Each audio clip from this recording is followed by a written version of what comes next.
Meanwhile, park officials told a group of Muslims either take off your headscarves or you can't ride the rides.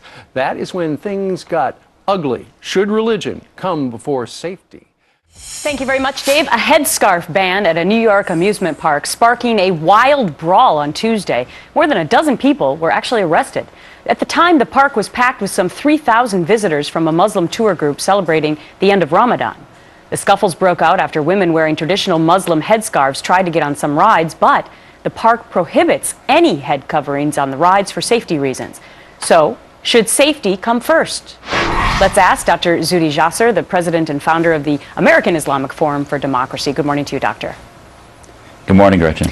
So this has caused quite a controversy, at least here in New York, because the Rye Playland Park is saying, look, this is a safety measure. We make everyone take off their hats, including baseball caps. Your thoughts? Yeah, I mean, I'll tell you, as a Muslim, many of my family wear a hijab, and it's certainly a measure of many individuals' feeling of orthodoxy and what they have to do. But the issue here is the perspective. The park does this equally to everybody. There's no evidence that they singled out Muslims.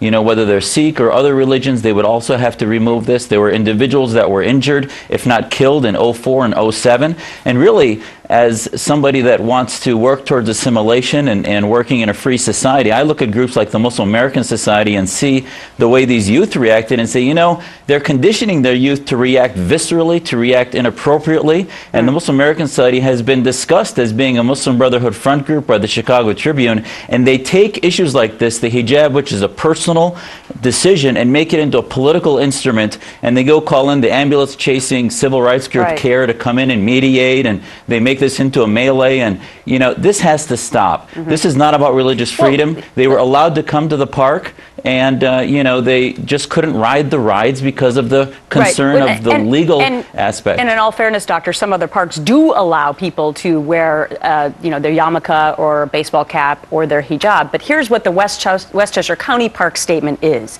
Our headgear policy is designed to protect the safety of patrons, and safety is our first concern. This policy was repeatedly articulated to the tour operator, but unfortunately the message did not reach some of the members of his group. So let me ask you about this.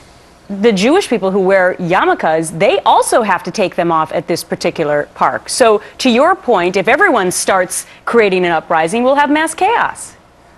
Yeah, exactly. And this is not about, even if they weren't informed, the normal reflexive response, we're saying that somehow we excuse these women and men from responding viscerally and violently because they weren't informed. I mean, come on, as a devout Muslim, this is an un-Islamic behavior. The Muslim American Society prides itself on having tarbiyah, or how to have good manners programs, and this is far from it. I mean, I hope this isn't an example for Muslim youth, and certainly it's not about religious freedom. They treat everybody the same, whether it's military issues or whatever. Every individual has to adapt their own beliefs to what the rules are, and if they can't, they can choose to either leave the park. They were given refunds and they chose not to. They just want to push themselves on others, ask for special privileges, and that's not about American religious freedom. It's really about pushing their values on others, and that's not the Islam I know. So here was the Muslim American Society response. Though mostly all of the over 3,000 Muslims who were celebrating their holiday at Rye Playland were informed, understood, and were respectful of the park policy, some say they hadn't known about it